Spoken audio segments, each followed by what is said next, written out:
وبعد فقد قال الله تبارك وتعالى في القرآن المجيد والفرقان الحميد فأعوذ بالله من الشيطان الرجيم بسم الله الرحمن الرحيم وما من دابة في الأرض إلا على الله رزقها قال الله تعالى في مقام آخر نحن قسمنا بينهم معيشتهم قال الله تعالى في مقام آخر وَإِن مِّن شَيْءٍ إِلَّا عِندَنَا خَزَائِنُهُ وَمَا نُنَزِّلُهُ إِلَّا بِقَدَرٍ مَّعْلُومٍ صدق الله العظيم.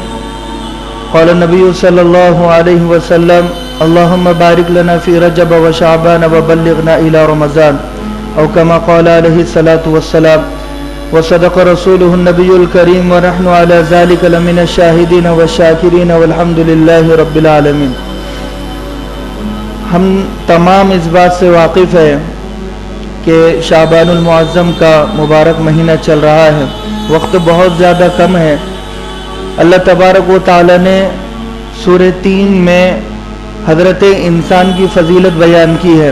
لقد خلقنا الانسان فی احسن تقویم، کہ ہم نے انسان کو بہت زیادہ حسین خوبصورت بنایا، خوبصورت مٹی سے بنایا. کم و بیش 18,000 مخلوقات میں سب سے زیادہ خوبصورت ترین مخلوق حضرت انسان ہے. وَلَقَدْ كَرَّمْنَا بَنِي آدم، اور ہم نے اشرف المخلوقات بنایا، نائب بنایا، خلیفہ بنایا. خلیفہ آدمی اسے بناتا ہے جس پر بھروسہ بہت زیادہ ہوتا ہے. آدمی ایک دکان پر بیٹھا ہوا ہو، کچھ ضروریات کے لیے اگر اسے جانا ہو تو وہ اپنے بھائیوں کو یا اپنے دوستوں کو بٹھاتا ہے جس پر اسے بھروسہ ہوتا ہے. تو اپنی جگہ پر کسی اور کو بٹھا کر جانا اسے کہا جاتا ہے کہ یہ جانشین ہے. تو اس زمین پر امن و سکون کی ذمہ داری میری اور آپ کی ہے. تو اسی طریقے سے اشرف المخلوقات ہمیں بنایا ہے اور ہمارے لیے زمین و آسمان کو سجایا. وَجَعَلْنَا السَّمَاءَ سَقْفًا مَحْفُوظًا، ہم نے آسمان کو ایک محفوظ چھت بنایا. ہم جب چھت بناتے ہیں تو کالم کے ساتھ بناتے ہیں تو مضبوط سمجھتے ہیں، لیکن اللہ تبارک و تعالیٰ فرماتا ہے بغیر عمد ترونہا، ہم نے بغیر کالم اور ستون کے تمہارے اوپر جو چھت آسمان کی شکل میں رکھا ہے وہ بالکل محفوظ ہے، مضبوط ہے. والارض فرشناہا فنعم الماہدون، زمین کو بچھایا، فرش بنایا تو تمہاری ضروریات کو زمین کے نیچے چھپا کر رکھا. سونا، چاندی، پیتل، تانبا اور الگ الگ دھاتیں اور معدنیات، اس کے علاوہ غلہ، اناج کو چھپا کر رکھا اور بہت ساری ضروریات ہماری ہم اپنی زمین کے نیچے کھدائی کرتے اور ہماری ضروریات پوری ہوتی رہتی ہے. اور اس کے بیچ میں ایک زندگی ہمیں گزارنے کے لیے اللہ تبارک و تعالی نے کہا. تو اتنا بڑا سسٹم جو بچھایا گیا. وَلَلشَّمْسُ يَنبَغِي لَهَا أَن تُدْرِكَ الْقَمَرَ، سورج کو اجازت نہیں دی گئی کہ وہ چاند سے زیادہ آگے بڑھنے کی کوشش کرے. وَالْقَمَرَ قَدَّرْنَاهُ مَنَازِلَ حَتَّىٰ عَادَ كَالْعُرْجُونِ الْقَدِيمِ، اور چاند کو بھی اپنی ذمہ داریاں دے کر اللہ تبارک و تعالی نے فٹ کر رکھا ہے.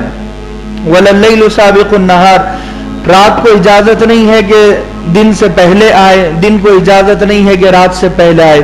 یہ جو اتنا پرفیکشن کے ساتھ اور کامل اکمل مکمل طریقے پر جو نظام اللہ نے، سسٹم اللہ نے لگایا ہے، کچھ نہ کچھ بات ہوگی. بات یہ ہے کہ ان الدنیا خلقت لکم وانکم خلقتم للآخرہ، یہ جو دنیا ہے، یہ سورج ہے، چاند، سورج، ستارے، سیارے، یہ سب میرے بندے میں نے تیرے لیے پیدا کیے ہیں، مگر تیری یہ ذمہ داری ہے کہ تو ہمارے لیے پیدا کیا گیا.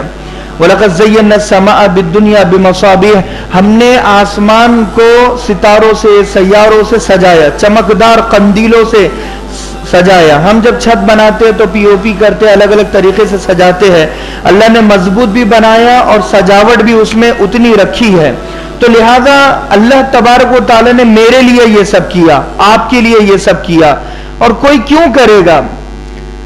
سورج کو ایسا سسٹم دیا کہ سورج کسی کو جلا کر راکھ نہیں کر سکتا، جبکہ اس کے اندر وہ مادے موجود ہے. چاہے تو وہ ہم سب کو جلا کر بھسم کر دے، راکھ کر دے، مگر اس کی اتنی ہمت نہیں ہے. تو یہ سورج بھی میرے فائدے کے لیے، چاند بھی ہمارے فائدے کے لیے.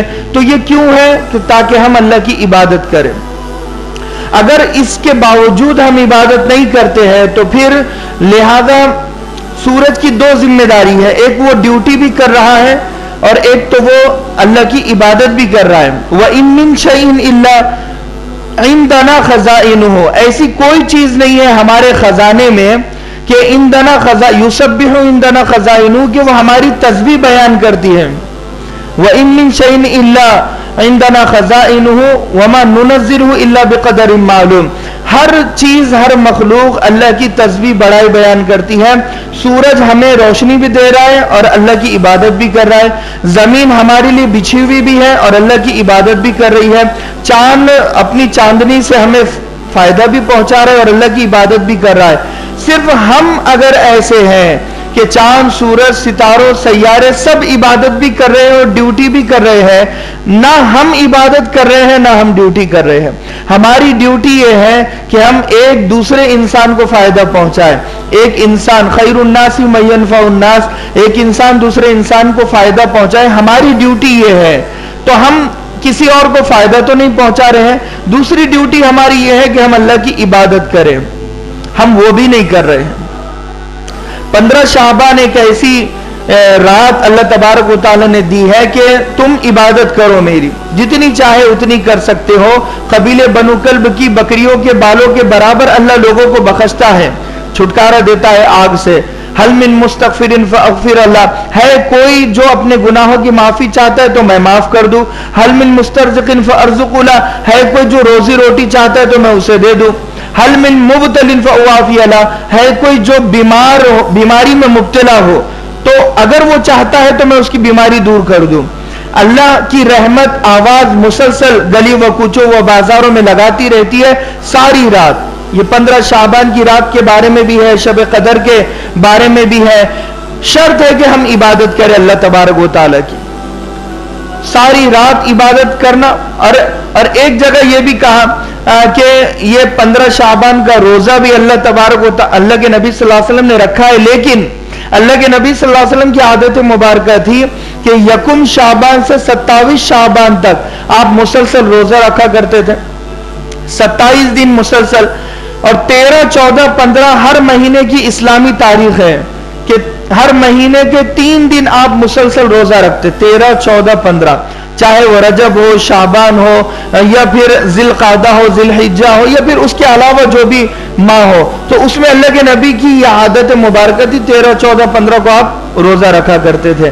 تو اگر کوئی شخص چاہتا ہے کہ روزہ رکھے تو وہ پورے 27 دن روزہ رکھے، اگر اتنا نہیں رکھ سکتے تو کم سے کم 3 دن روزہ رکھے، 13، 14، 15 شعبان کو۔ جیسے مثال کے طور پر آج موقع ہے اسے کہ وہ کل بھی سحری کرے، پرسوں بھی سحری کرے اور اس کے بعد بھی سحری کرے، یہ 3 دن مسلسل ایام 20 کے روزے بھی وہ رکھ سکتا ہے۔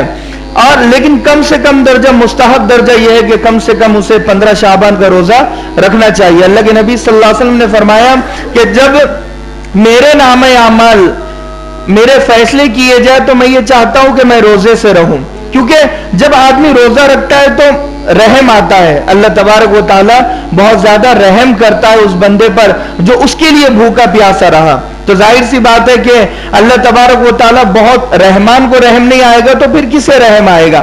تو اس رات میں لہذا رزق کے فیصلے بھی ہوتے ہیں۔ رزق میں بیوی، بچے، عزت، دولت، شہرت، صحت، بیماری، یہ سب آ جاتا ہے رزق میں، باقی ساری چیزیں گویا ٹوٹل ہماری زندگی کا فیصلہ پاسٹ ہے یا فیوچر ہے یا پریزنٹ ہے، ماضی ہے، حال ہے، مستقبل ہے، تو وہ ہماری عبادت پر نربھر کرتا ہے کہ ہم کتنی لگن سے اللہ تبارک و تعالیٰ کی عبادت اس مہینے میں کرتے ہیں یا اس رات کرتے ہیں۔